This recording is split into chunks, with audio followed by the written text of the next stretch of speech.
कहाँ से आऊं काली से भवानी देवी दुर्गा, कहाँ से आऊं महादेव देवी दुर्गा, कहाँ से पूर्व से आऊं काली से भवानी देवी दुर्गा, कहाँ से आऊं महादेव देवी पछुआ से आवे महादेव देवी दुर्गा, कहाँ बैठाऊं काली से भवानी देवी दुर्गा, कहाँ बैठाऊं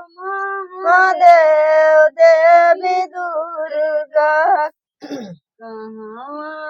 मिया के पेड़वा बैठाऊं काली से भवानी देवी दुर्गा, पीपरा के पेड़वा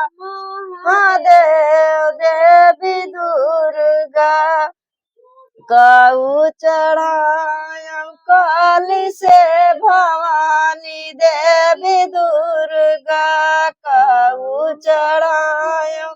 महादेव देवी दुर्गा, धरिया लवांगिया चढ़ाऊं काली से भवानी देवी दुर्गा, भांगिया दातुरा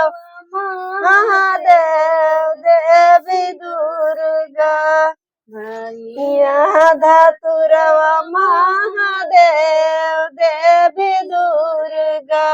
इतने बानी शिव